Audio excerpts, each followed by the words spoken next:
Bonjour tout le monde. Tout d'abord, j'aimerais remercier les organisateurs de cette conférence de leur invitation. Good morning, everyone. Thanks so much to the organizers for inviting me to be a respondent with SKAWENNATI, and thanks to all of you for attending. My name is Sylvie Fortin, and I'm the director of the Montreal Biennial. It's a great honor this morning to be facilitating the conversation with SKAWENNATI. SKAWENNATI was born in Kahnawake, Mohawk Territory. She graduated from Concordia University, where she is now based. She is a co-director with Jason Lewis of Aboriginal Territories in Cyberspace, a research network of artists, academics, and technologists investigating and creating Indigenous virtual environments. This year, they launched IIF, the Initiative for Indigenous Futures. SKAWENNATI's work has been exhibited extensively, most recently at the Denver Biennial of the Americas, as well as the Montreal Biennial. She won the 2009 Best New Media Award for Imaginative, and I can't pronounce that word, Idle George. Contemporary Art Fellowship in 2011. Her works are found in many public and private collections. So without further ado, thanks.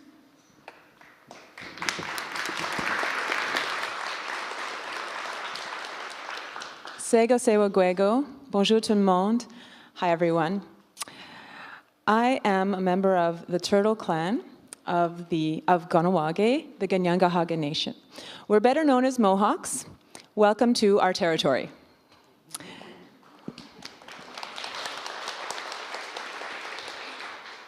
I'd like to start today with a traditional greeting, or at least just a very little part of one. It's called the Ohodo Gardiwat Dakwa, words before all else.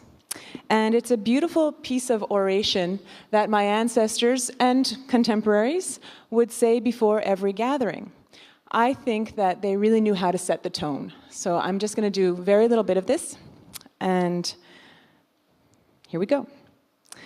Agwego Oska, andide wa wenuni, ne unkwa nigura, tenyo tino waradu, ne unkwe su'a. Now, we gather our minds together as one, and we remind ourselves that we, the people, have been given the duty to live in harmony with each other and with all living things.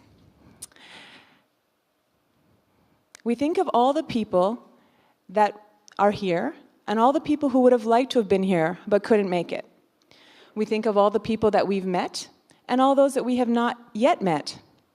We remember that all of us are connected, related, and bound together in the same circle of life.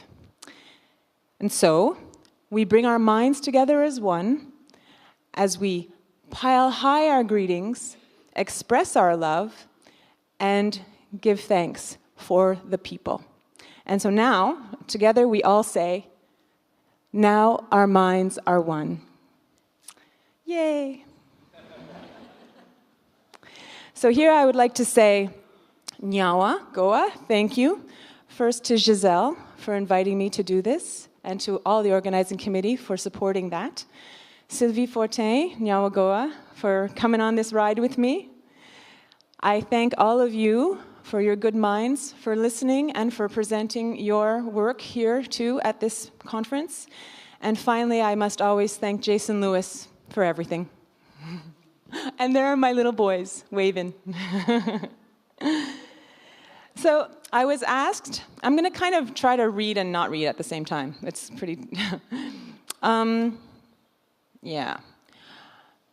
I was asked to share and discuss my experiences, projects, and contributions, bringing an Indigenous perspective to the forefront of media art histories and cyber culture. And I'm so grateful to be asked to do that. Thank you. It's really wonderful. And I've, kind of done a lot. All right, that's what I was supposed to have that slide up when I said that. So now is this slide. Okay. As a young girl, I enjoyed a lot of science fiction. I think the reason I liked it so much was because I got to see possible futures. Star Trek imagined a united human race. Snow Crash imagined us living better lives in the metaverse. Space travel, time machines, avatars, robots, aliens, artificial intelligences, I love them all. And they're fascinating. Storytellers have been asking and answering difficult ethical questions about what we might do when we come upon these eventualities, and that's what I love. It was around the year 2000, at the turn of the millennium, that I started to notice that there were no native people in the future. That was a drag. Yes, there was Chakotay in Star Trek, and in Snow Crash there was the formidable antagonist, Raven, but otherwise we didn't see any images of us doing anything, going out in the stars or riding on spaceships. On the other hand, the vast majority of public images of native people had us set in the past. You know the images I'm talking about, right? So this worried me. I also found that the people that I knew, especially the young people, kind of wished they lived in the past, the native people, I mean. And that was also troublesome, because if we can't see ourselves in the future, I'm pretty sure we won't be there. So that's when I decided to make images of us in the future. And I'm pretty sure, oh yes, that now has a term. I became an indigenous futurist. So for those of you who don't already know, indigenous futurism is a brand new thing. It's an art movement. It's so new that there's not even a Wikipedia entry about it yet, okay? Like Afrofuturism, it's an aesthetic that draws upon elements of historical, speculative, and science fiction, as well as indigenous mythologies and traditional knowledge. And to me, this includes the practice of resistance. Just this fall, a new online publication was launched. In it, a self-proclaimed indigenous futurist named Lindsay Catherine Cornum, who I've never met, had this to say, and this is, I'm going to sit down now, I think. I'm going to read it to you. So I do that switch thing. Hello? Okay. By now, it has become a racist cliche that many would rather speculate that the Egyptian pyramids or the large mound structures of the Mississippi tribes or any other example of the virtuoso structures of non-European groups were made possible only by extraterrestrial assistance. The joke's on them, because it's us, those perpetually underestimated brown people, who are the advanced race capable of large-scale works of technology, memorial, etc. In other words, we are the aliens we've been waiting for. Do you get the goosebumps that I do? God, I love that. Okay. But let's go back a bit in time to 1996. I didn't yet know that I was an indigenous futurist. I just figured that out about a year ago. In 1996, I was just diving into a project that would set me on a path as a new media artist. I chose to work with new media because it felt like the future. And for the record, I consider new media to include software, websites, apps, video games, virtual world, and machinima. To me, that's what I call cyberspace. All right. My first new media project was called CyberPowWow. How many people here remember the palace? All right, I do have to explain it. It was one of the first graphical chat rooms. So it was the evolution of IRC, Internet Relay Chat. So of course today everyone chats, right, on Facebook and on their phones, and it's totally normal. But in 1996, this was pretty awesome, and it was, of course, all represented in images. Okay, this is when I first had an avatar, and the default avatar in the palace was a little smiley face, and your words came out in little balloons like a cartoon. I saw the palace as an excellent way to connect Aboriginal artists across vast geographical distances that separate us. And so CyberPowWow was born. It was an online gallery and library where people could go look at art or read texts and also chat together while doing it. The powwow part was that we would meet over 2 days, both in cyberspace and in real life, because so few people at the time had a computer, a modem, internet access, and the knowledge of how to download it and use it all. These meetings took place in artist-run centers and cultural centers, which we called gathering sites. Today, this would be called a mixed reality event. There were 4 iterations of CyberPowWow. For each, I and my eventual co-curators invited artists and writers to make work around a specific theme. So the first CyberPowWow was actually a website, and we only met in the palace, okay? The main palace, which looked like a palace. And so here we are doing our thing, okay? We're like trying to talk about the artwork that's on the website, and there are other people doing their own thing, all these little happy faces all around the place, moving around. And this one individual had created his own script. I guess it was called Zap, because when he typed Zap, and we could see him type Zap, then a big lightning bolt would show up between, I think I have to stand again, I feel, okay, I'm gonna try sitting. The big lightning bolt would show up between, you know, that guy and you, and there'd be a big loud zap sound, and then your avatar wouldn't be able to move for about 10 seconds. And this was extremely detrimental to our conversation. We couldn't stand it. And we thought, you know what, we need our own place.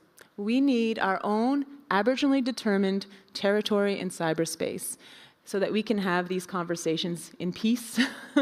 And you know, we realized that it's an important idea to have these spaces that are determined by Native people. So CyberPowWow 2 was basically that. It was inviting artists to come and help build a palace. And once we did that, it was time to invite in our neighbors, our lovers, our relatives, our non-Native, our friends, all these non-Native people, because I thought also what was happening at that time was a lot of the work was really kind of just about being Native. That was very important and necessary. But I felt that there was like, okay, come on, we all have non-Native people in our lives that matter to us. So how about we talk about that? And that's what we did do in CyberPowWow 2K. CyberPowWow 4, we kept thinking about this idea of territory. And so if a territory, the important part of a real life territory is that we have natural resources. Well, what are the unnatural resources of a cyber territory? And all of these essays and some of the artwork and documentation of the artwork is still online at cyberpowwow.net if you want to check it out.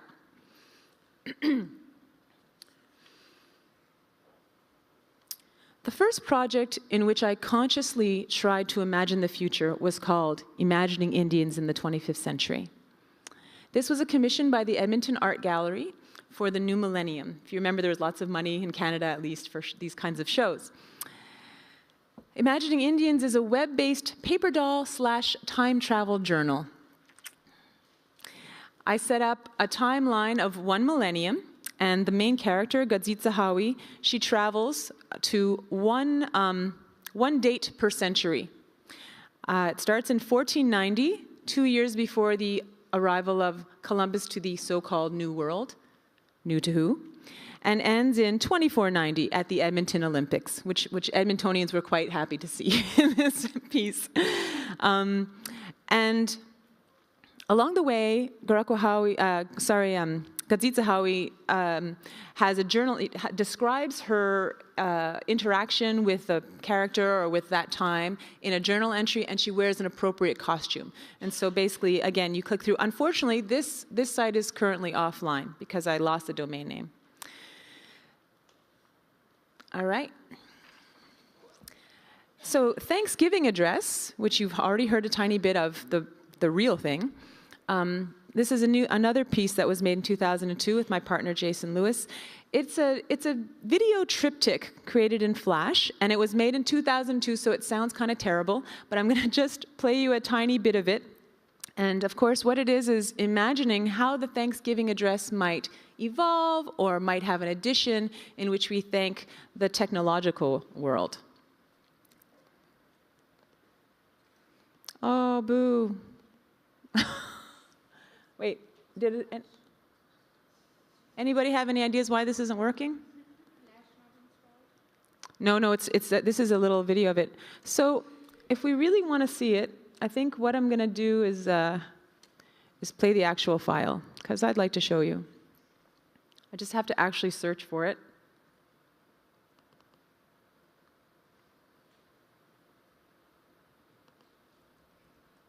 This is probably bad practice, for a keynote. This, technology, though, always fails you.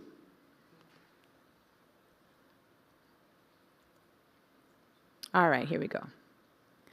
Oh my God, it's so tiny. Can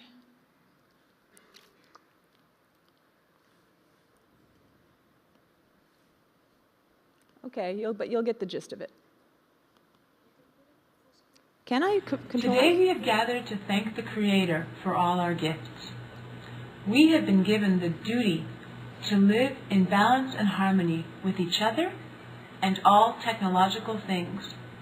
So now, we bring our minds together as one, and we give greetings and thanks.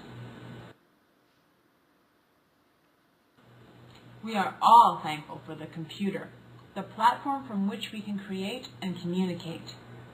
Daily, this tool enriches our lives. For this, we send greetings and thanks. Now our minds are one. We give thanks for TCP/IP. With it, our computers can talk to each other across the continents and across cultures. Whether it's our voices speaking, our language typing, or our eyes seeing, TCP/IP guides the data where it needs to go. Packets are sent out, packets are received. All is in order. For this we give thanks. Now our minds are one. Yay. All right, so now I got to get back into here. Yay. Okay, actually, is that right? No. I need to escape. Oh, okay. No. Can close it. No. QuickTime Player. Thank you. Okay. All right, so fast forward a couple more years now to, I think, 2005. Jason and I got a fabulous grant from Social Sciences, Social Sciences and Humanities Research Council. Oh, my goodness. That wasn't actually even in the script. That's the problem, eh? Okay.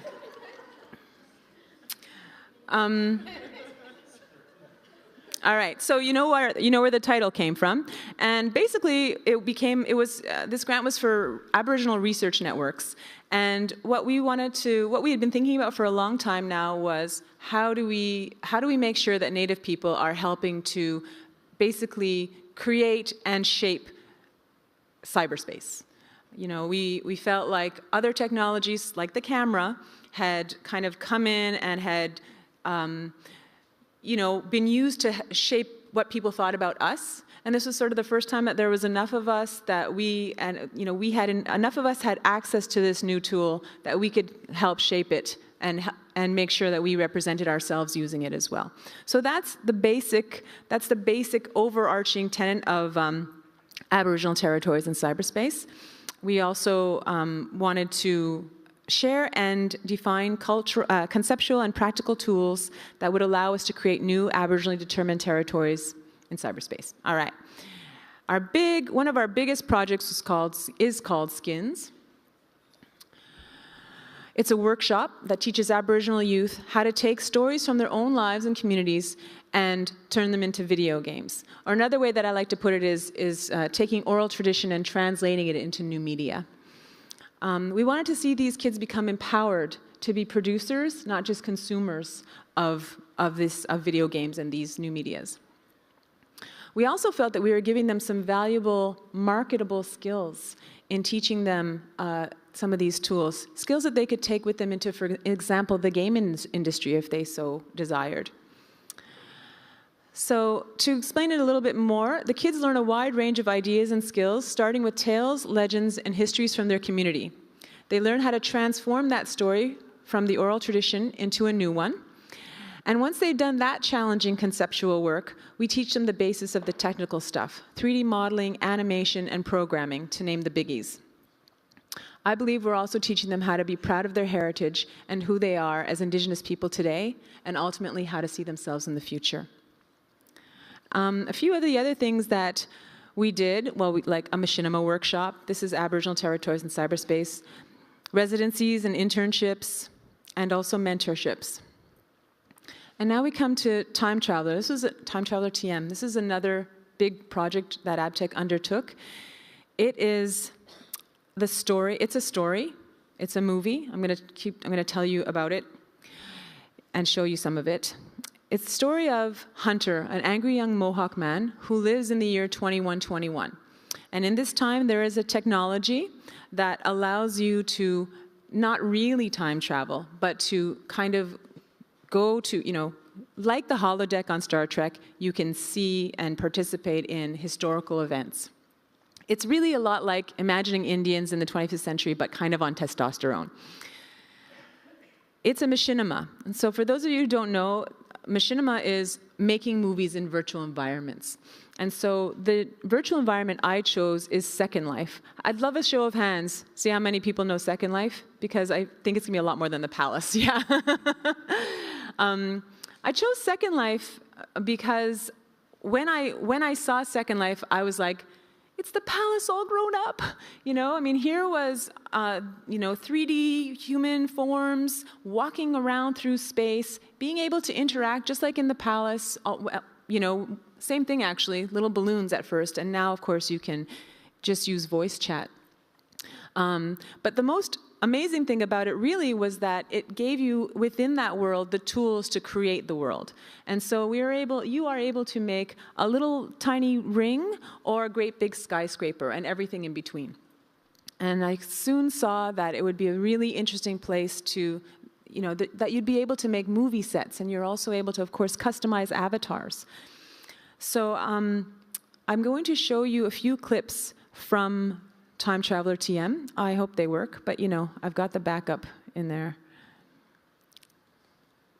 I think I must have opened a wrong, I don't know what happened here.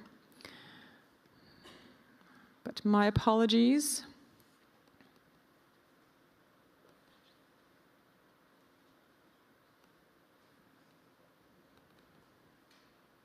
Taking precious time. Okay. So this one describes to you how the glasses work.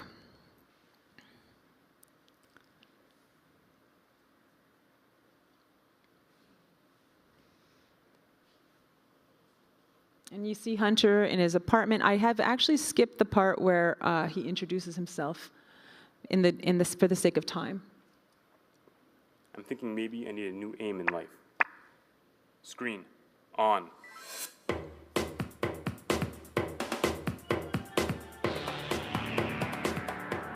Traveling through time these days is easy, thanks to Time Traveler TM. Witness important historical events or interact with the people who made them happen. You can even customize your own events and visit with your great-great-great-great-grandmother. All customized characters must have existed. It's easy and fun. Visit www.timetravelertm.com.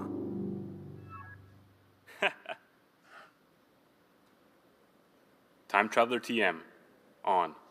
Yeah, they use these in schools for history class. It takes all the known facts about a particular event in history, a speech, a battle, a day in the life of, and recreates it for you in living color. It's basically like going into a full-on 3D chat room and hanging out with famous dead people, like Geronimo. I'm interested in a little hand-to-hand combat. It's one of my specialties. So, let's try Indian and Massacre. More than 86,000 hits, but most of them talk about Indians being massacred. I want to know about Indians who were doing some massacring. Let me try the trusty random function. Figure odds are good that I'll get to see some good old-fashioned killing, at least. I figure a little visiting with my ancestors, a little recon with my role models, could do me some good right now. Give me a new perspective. Go ahead. Call it a vision quest. So then he gets to see this little show, you can say, and and then basically it's a representation of the Minnesota Massacre, and it's told, of course, by the white, dominant culture, and so he watches it, and this is what he thinks. I seriously consider unplugging from this scene, only I actually get sucked in by the story. This one Sioux hunter dares his friend to kill this white farmer, so the friend kills the farmer's whole family. Then all the Sioux go on a rampage and kill hundreds of settlers. They cut off people's heads, rape women, torture children, and loot a few towns. It really gets the audience riled up. This ridiculous, unsophisticated agitprop has done the trick. And if I was one of these guys, I'd be ready to kill the savages too. But I'm not buying it. If there's one thing every Indian knows, it's this. When it comes to history, always get a second opinion. At least I got one thing out of coming here. I know where I'm going next.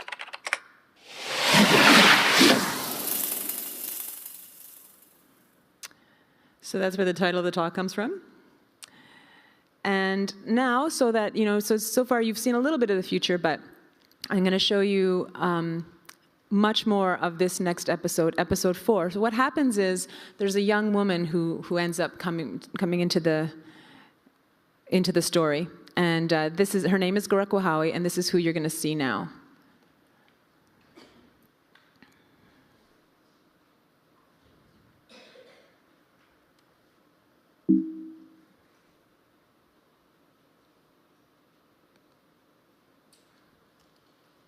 St. Francis Xavier Mission, founded in 1668.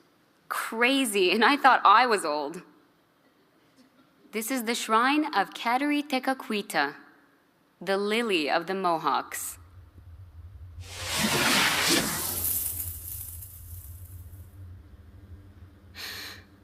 Kateri?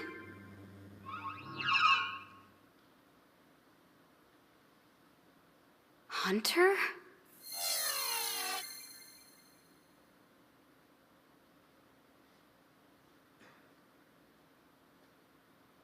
Did that just happen? I'm not sure if that was a religious experience, a flashback, or a rift in the space-time continuum. What the hell?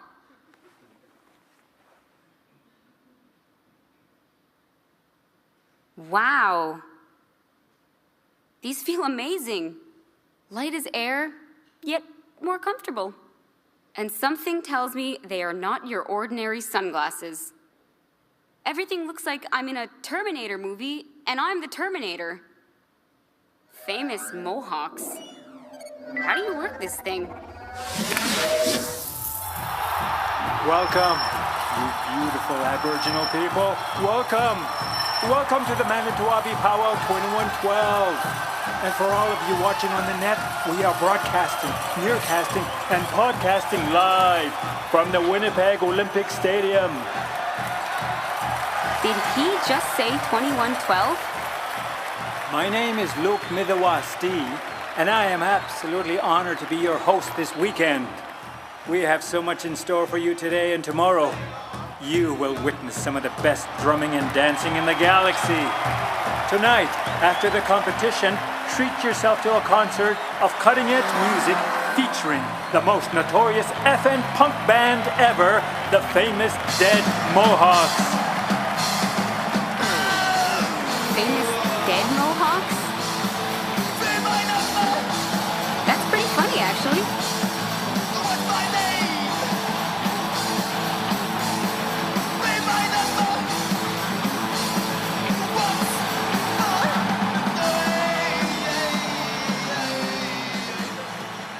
And tomorrow night, it's time to trade in your moccasins for some Manolo Blahniks and come to the fabulous Manitowoc Fashion Show, featuring all the heavy hitters, Dorothy Grant, Chanel, Tammy Boba, and more. You are going to get a sneak peek into all of next season's regalia collections.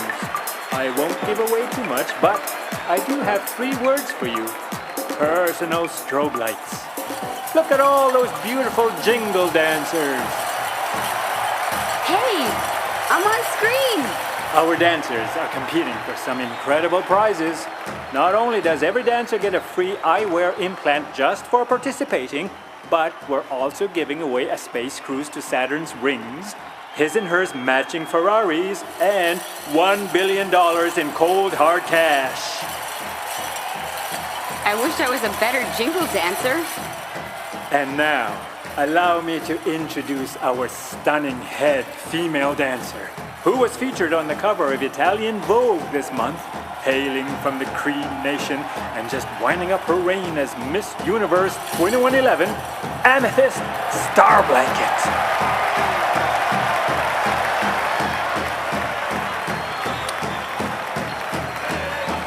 I wonder if Hunter's here.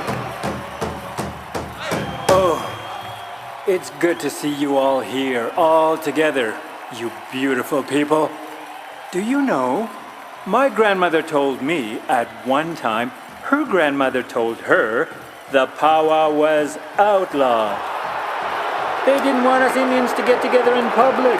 They didn't want us to get together because we'd talk, we'd plan. So, what did we do? We got together in private. We got busy. As record numbers of Indian babies were born in the 21st century, the powwow grew and thrived with more dancers, singers, and drummers, bigger shows, larger audiences, and worldwide broadcast rights. I should be videotaping this. Did you see that fancy dance? It goes by so quickly. Let's watch the instant replay on big screen. Oh my God, I think that's him. Come on, these glasses gotta be able to do something. Cliffhanger. All right, so you know we're a little bit behind schedule, but I am still nonetheless going to show you one more. It's a pretty short clip. There we go. I forgot to tell you that it's in 9 episodes, and the whole thing together takes about 75 minutes to watch. And they are all online as well. And now, I think I don't need to tell you much. I think you'll understand.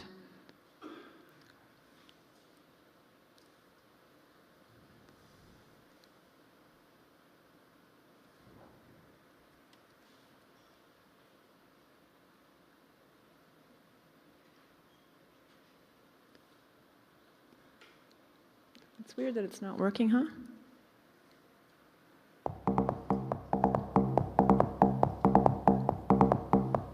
The glasses are more addictive than Bejeweled.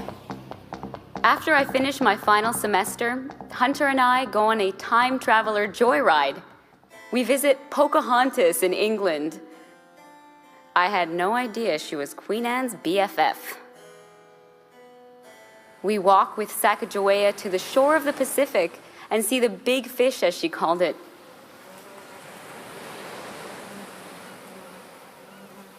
But the best stuff is the future. Well, my future. It's all well in the past for Hunter. Indigenous peoples everywhere have made incredible advancements. It starts when Quebec finally separates from Canada.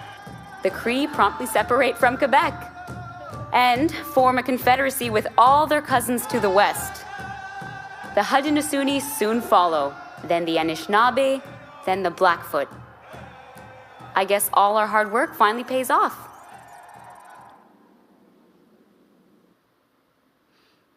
Oh, let's leave her up there. Actually, I do have a couple more slides. Now this is moved over here. Okay, let's just go with that. You know, all right, you know what? I'm just gonna, oh, there it is, great. These computers. Gosh, whose idea was that? Okay. Yay. Okay. So now Jason and I, and a few other people, have launched a new initiative called the Initiative for Indigenous Futures. And we're going to be doing a lot of the same things, actually, that we did when we started AbTech. We want to do residencies. So we're going to do residencies on the future imaginary. And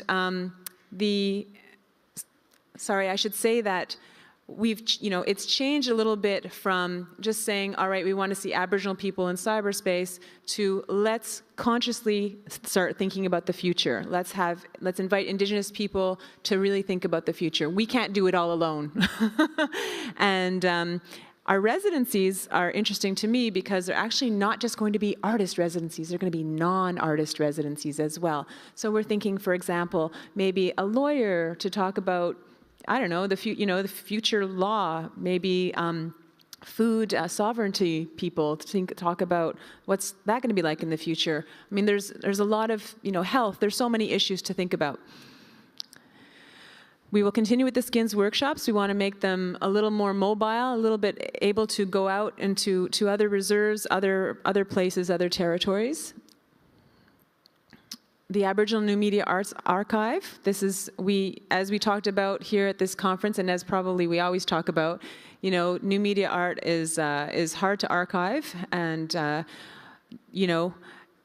Aboriginal New Media Art doubly so. So we're going to work on that.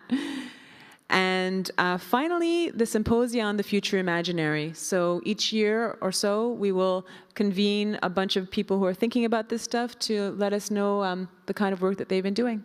So, in conclusion, I want to tell you that I believe that Native people have had to overcome the threat of extinction.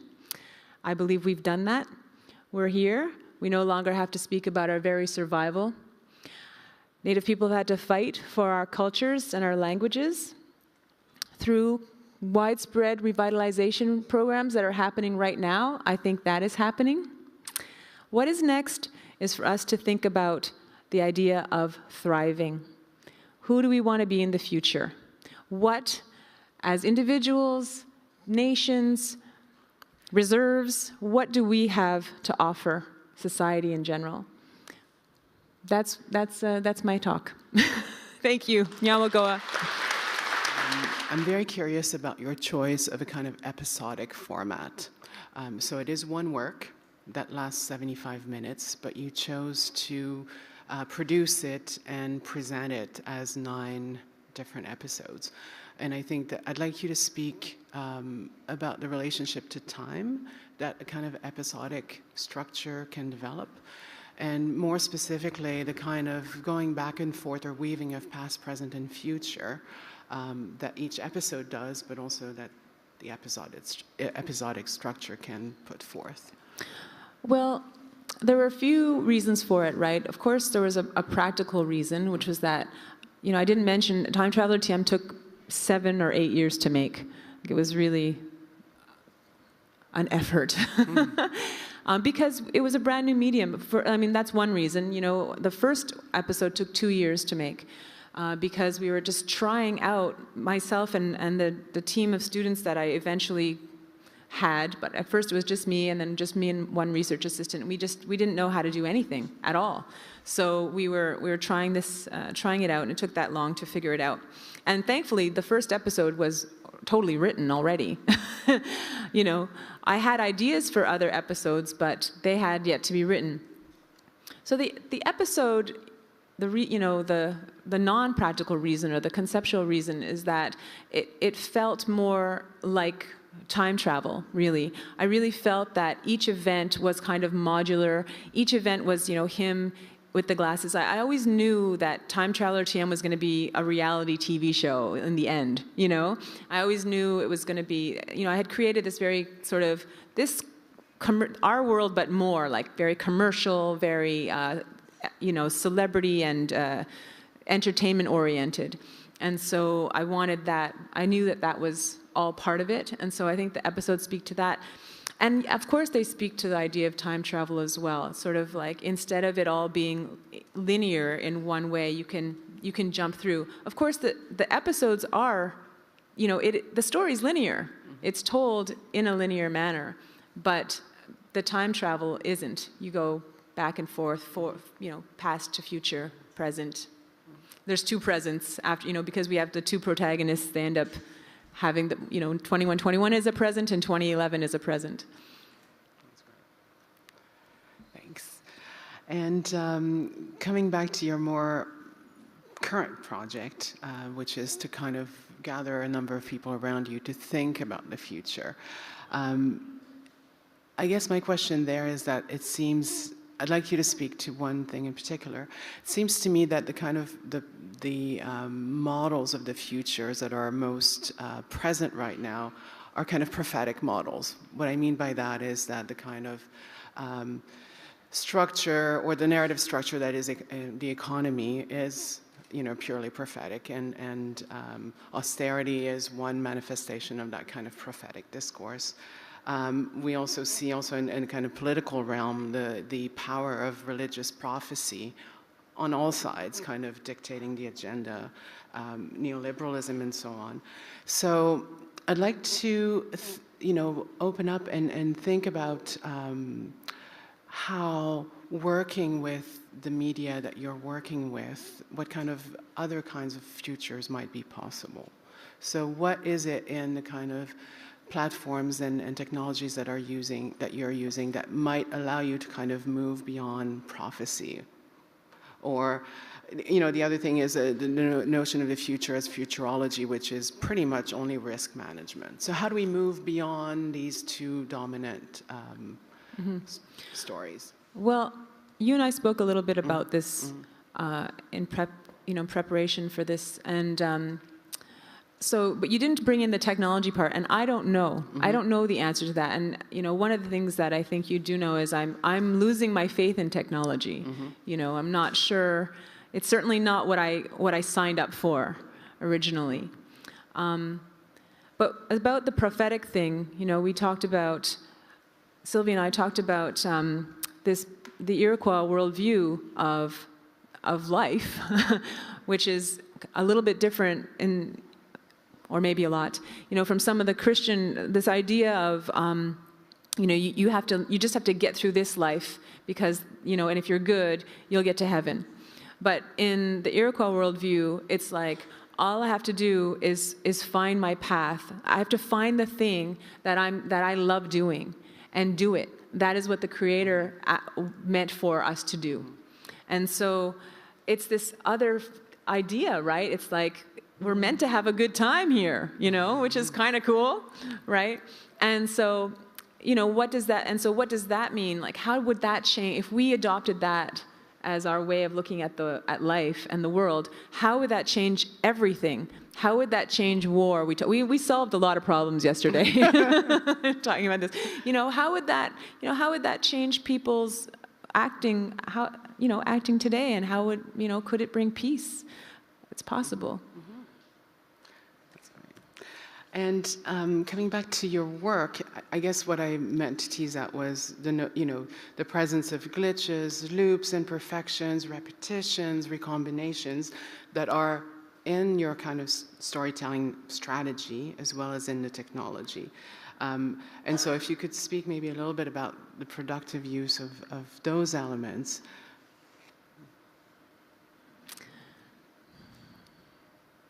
So in Time Traveler TM, right, it's a glitch that allows Gorokwahaway to have these glasses, this second pair of glasses, and come, these glasses appear in our time, and now she's able to actually time travel.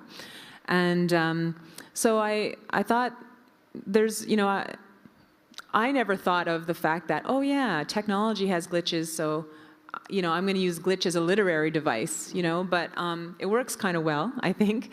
But I think I used it because I wanted to introduce magic and sort of things that are, some things that are not considered allowed even in science fiction, I think sometimes, so so glitch is allowed in science fiction, magic not so much, although I do of course talk about magic in the movie eventually. And then the looping, I don't know, man, I just love it. I just love the looping. It's sort of the idea of time being cyclical, or the idea of not being, perhaps maybe that the past is not fixed and the future's not fixed, remembering in two directions. I love that idea. So those are some of the things that is that enough for you? That's great. Now everybody else jump in. There's a couple of mics. I guess there's one over there and one over here so that we can hear you well.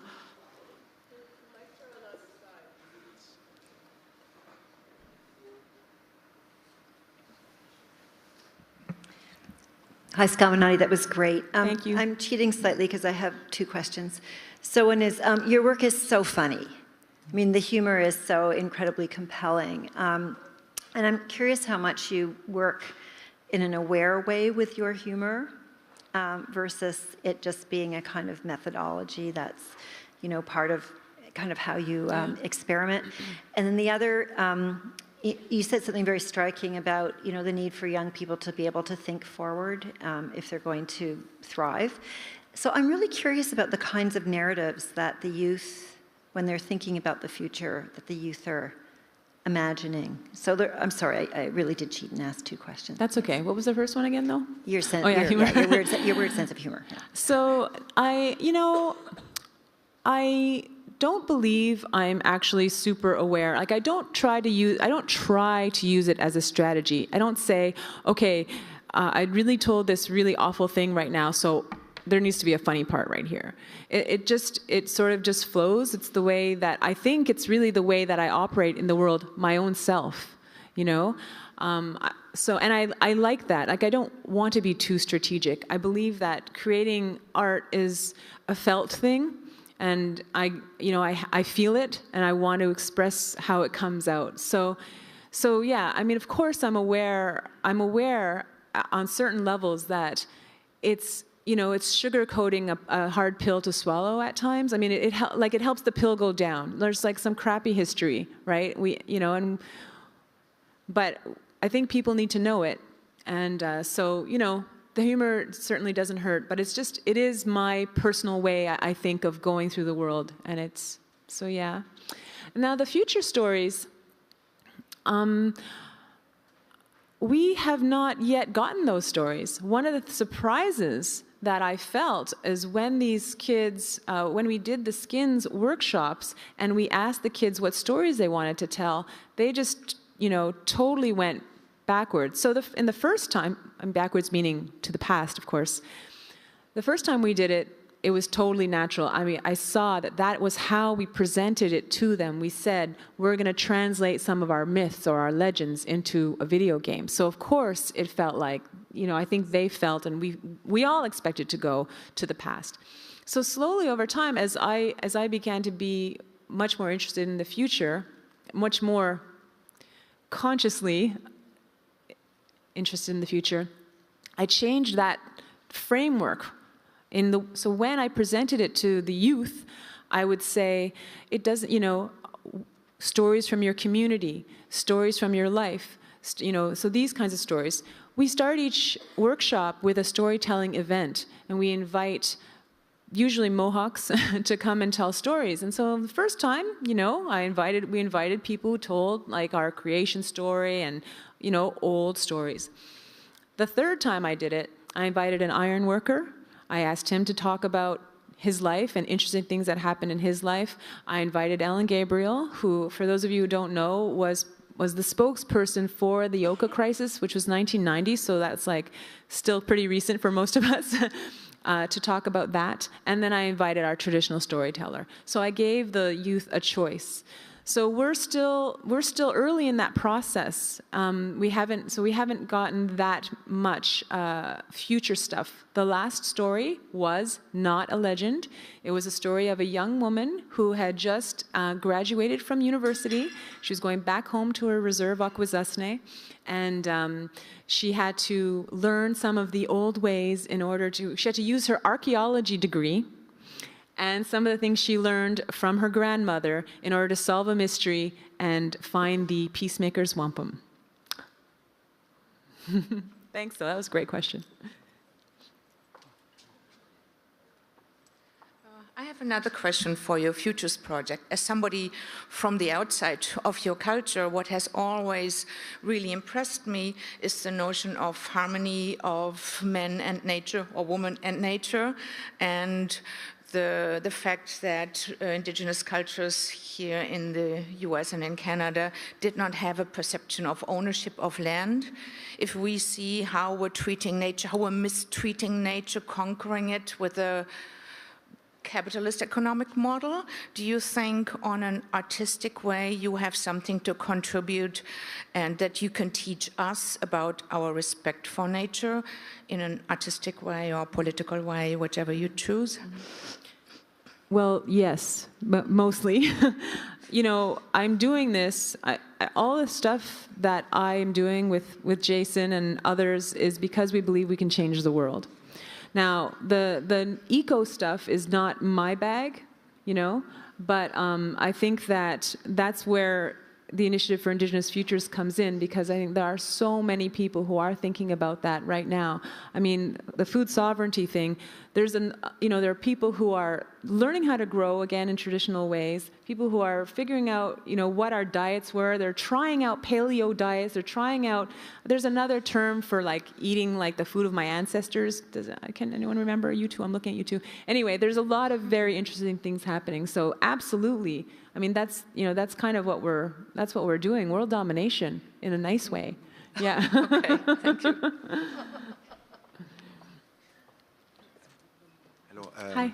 Thank you for the refreshing presentation, the standing and the moving. It was, from a performative point of view, it was also very nice coming from someone of the performance. And I have a question also because I'm totally sympathetic about the fact of being a minority and embracing the thing. Also because I think we are all here in relationship to contemporary world, another minority. Even when I entered the art school, which I left to come here, the star of the school, the Prix de Rome in contemporary art, Laurent Montaron, called me and said to me, he was at the school, so he said, Armando, digital art and technological art, this thing doesn't exist, and you can tell me between us. So we are also a minority. You're a minority within a minority, and it's funny the feeling of being close in this. But I wanted to ask you something that it's always a question for me in people who are embracing their art from this point of view, because there is this phrase by Alain Robbe-Grillet, which is the inventor of the new novel in the 60s in France. He said something that is always intriguing for me and which is like a guide. He says, I will say it in French before because it's precise and I'm not sure my English is good enough to be that precise. He says, l'art ne doit pas... Non, quelle est la fonction d'une œuvre d'art? La fonction d'une œuvre d'art n'est pas de défendre une idée ou illustrer un propos, même si c'est une bonne idée ou si c'est un bon propos. La fonction d'une œuvre d'art, c'est de faire surgir une question que l'on n'avait pas. The function... Surgir is to pop up, emerge. Surgir, Sally Jane? Yes. Faire surgir, it's the function of art is to make pop up a new question in the mind I didn't have before. And so of course, this is linked to the personal reading, but what are the new ideas or the new questions that we didn't have in mind that your work would hopefully make pop up in people's head. You need to tell me that, dude. That is your job. No, I'm sorry, not totally. I mean, as an artist, you have at least a vague idea or direction in which, I mean, it's not about putting ideas in people's head. But I think that's what my presentation was. You know, there was very, now it's changed, but 20 years ago, there were no images of Native people in the future. No, and you know that now the new icons in System 9, iOS 9, you have colored people, also of all colors. Before it was there was also only yellow, only yellow icons, and also couples, gay couples and lesbian couples in the icons. It's something new. This came with Tim at the head of Up. So I understand this, and this is a new direction. But what would be the dream competent reading of your work? I don't know if it's clear what I mean. Yeah, I think it is. Sylvie asked me the same thing in another way. I don't know.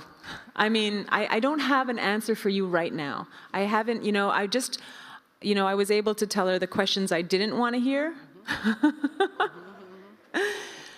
You know, the dream reading, I don't know, it's got a number of layers, right? Like there's some things I want like Native people to look at and go like, oh yeah, we can be there in the future. You know, actually that's probably it. I just want everyone to think that. It's kind of simple, really.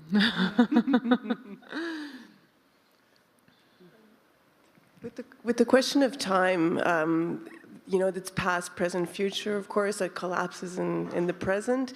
The question of futurity, which is le futur antérieur, something that's in the future, but it's already occurred. And so I'm just, you know, I'm curious about the concepts of time that you're exploring in there, because of course you're projecting us into, you know, 2121, and there's been a lot of images of the future, you know, and so I'm just, you know, just this collapsing of time into our present, like le présent continu, le présent éternel. So would you, you know, when you're talking about looping before, could you just expand a little bit more on that? Like, what's that doing in the work?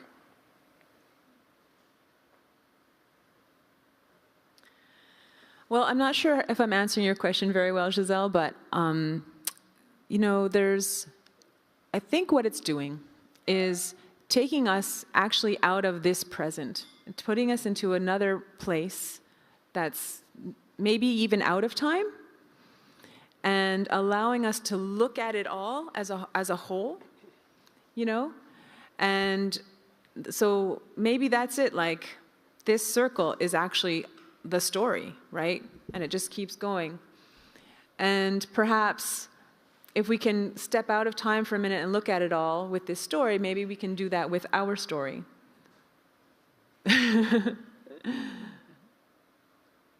So you already mentioned that you kind of have a belief in technology, and it's gone, that feeling. I'm so sorry, could you just repeat? You already mentioned that you have belief in technology that's somehow gone.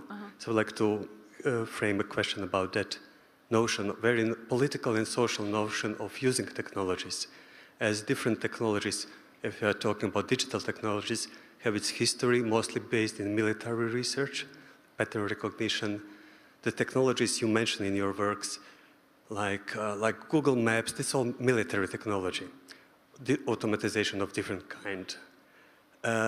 And for example, there's also social paradigms used in Second Life. It's actually truly colonization, kind of white men doing Wild West, catch your territory. It's even the creator of was recalling that, not having self-reflection. That's very colonization and politically incorrect. So do you have any take on critical stand of technologies that you are commenting or using in your narratives? Yes. So we'll go starting with Second Life and go a little bit backwards. So Second Life, here's the thing. You know, I decided when I started with the palace, I decided, I knew I was not going to be creating new technologies. Like, I was not going to create my own parallel palace. I was very happy to use the structure that the palace created. Think about this, the palace, right? Even the name implies imperialism, right? But I thought, you know, it's possible for us to still, you know, subvert it. And I mean, I don't even feel I was being so subversive. I just mean it is possible for us to take these skeletons or these tools and to, you know, make them our own, or to take what's good out of them and still tell our stories and talk about what we need to talk about. Second Life, well, it's the same thing. It was so useful. The things that I could do in Second Life were worth the body image problems, and were worth, you know, I actually don't feel it's that colonial. I mean, it's not worse than, it's not too bad, in my opinion. Certainly when we started using Second Life, there were no brown skin. Hunter was the brownest skin I could find. So but that changed. I mean, you know, you have to give, I feel it's good to give credit to Linden Labs, who makes Second Life, for making that world something that we had control in. The users were able to make stuff. So the users finally were like, there are no brown people here, and they made them, you know? It's not great that Linden Labs couldn't think to make them themselves, but, you know, like, you know, they made the whole structure, so the rest of us could fill in the blanks, sort of, you know? My disappointment, you know, yeah, I was young when I started falling in love with computers, and it really was a love affair. I mean, I remember computer as a design tool. This was a class, an elective I could take at Concordia, and I took it, and boy, was I happy. And then I found out about Amiga computers, and there was an Amiga lab at Concordia, and I went there on my, you know, on my own time, not as a class, I mean, and I learned how to use the Amiga computers, and I you know, I loved just that. I loved the aesthetic. I loved the power that I felt, you know, with imagery, with the computer. And then when the internet came to us, or came to me, again through Concordia, and also through Obro, an artist-run center I was working at, you know, I felt it was very powerful as a tool for us to use. And what has happened, right, is planned obsolescence has happened. What has happened is, you know, advertising has you know, come in. Yes, the military was always there. I was always aware that that's where the internet really started. Jason has written a fantastic text that talks about the ghosts of the internet, you know, and can we escape the past? Can we escape the ghost of the internet, you know, which is a military tool? I don't know, you know, but I certainly was trying for a long time.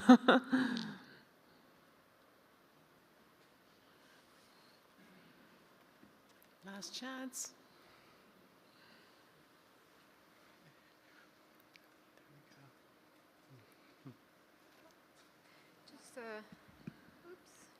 Hi. Thank you for showing these videos. One of the things that I'm an immigrant. I'm South American. I live in North America. I'm a woman who speaks Spanish in a white country. And so I see challenges in like coming in and trying to put yourself in a standard social class, whatever. And one of the things that I noticed in the video is this kind of memory. I want to remember the pain. I want to remember how much my past has suffered. And I could put that in any other situation. I was like, oh, I'm a South American. I just want to remember how the Spaniards came and destroyed my past, or destroyed their past because I'm white. Or the Second World War II, or like any other thing that has caused so much pain in history, not only for Native Americans or Native South Americans or any other cultures in the world. And I think that when the moment that we look at the future, it's important for us to make peace with our past so we can have a peaceful future. If I'm going to teach my new generation about the intrinsics of pain that has caused the white world, then I'm going to transfer. I'm going to continue with the tradition of pain, and rather than just like make peace with that. Because today, here, I believe we, people from all over the world, you know, they're from China, and blah, blah, blah, blah, blah, different cultures, different language, different ideas. And we are using technology to unify those things, to gather a brighter community rather than the separation. This idea of like, finally the Quebec was separate from this, or finally that. I found it a little bit like, really do we need to make that emphasis on rather than having the one mind, as you started the talk, and saying like, I'm going to separate because I feel that I'm extracted myself from a past and I don't longer be part of this because these are the people who colonize, and I from the outside who wants to introduce myself to prove that I exist. So it comes to me like this is a little bit contradictory. But again, I'm ignorant because I'm not Latin American, and probably the knowledge of the history of that for me is a little bit you know, reduced. But as an artist, what we want to co-create is the question of how we can integrate rather than separate, in my opinion. So I don't know if your intentions are the same, or I don't know if you perhaps could share a little bit more about it in what I've seen or I have expressed. Sure. I don't know. Thank you. What I think is that we Native people have, so I'm also Italian, right? My dad's Italian, my dad's an immigrant, and I never talk about Italian stuff in my work, you know? Why? Because there's not really a need, I think. But there is a need to talk about Native issues. There has been a silencing and there has been a pain that's quite recent, right? There's been trauma. And this pain has to be acknowledged, I think, before we can move on. My ultimate goal is like Star Trek, right? The human race is one race. And in fact, race as a term will disappear. That is what I would love to see. But I think that we have to pass through this part first. Another thing I want to mention is, well, you know, maybe even if you did see all of Time Traveler TM, you would still feel this way. But you know, Time Traveler TM is one story. It's one artwork. And it's not, I'm not trying to predict the future with that. I'm trying to show one kind of story. I'm showing what I think I'm doing in Time Traveler is showing an arc. I'm taking Hunter, and Hunter represents all Native people in this story. And he goes, when you didn't see this part, but you know, he starts off in this terrible base kind of way. He's a hired gun. He's kind of what I think is like the worst person imaginable. But he's very, very unhappy. And and he, in the story, he learns to love himself. He learns to love another person, and because of the world I created, he becomes rich and famous. Okay, I wanted him to be successful, because I think, you know, there's a time in our history, which is not very recently. I put it at the 50s, where Native people looked like they were not going to make it. Okay, the policies of assimilation and genocide that were brought to us were working. But thankfully something happened, the civil rights movement, different things were happening, and people, I think what happened, turned towards their heritage. That's what he does in the story. And now all these other things that I mentioned at the end of the talk are happening, and people are getting better, and we're not worrying about survival anymore. Now we're looking at success. So I think when we hit that, maybe we can, yeah, drop it all, drop all the political boundaries. No more country. I'm willing. I mean, you know, maybe that's work you should be making. Like I said, you know, I'm not going to make it all. I'm going to do, you know, what I can do, what I think of doing. But you know, come and, you know, help us out. Thank you. Thank you.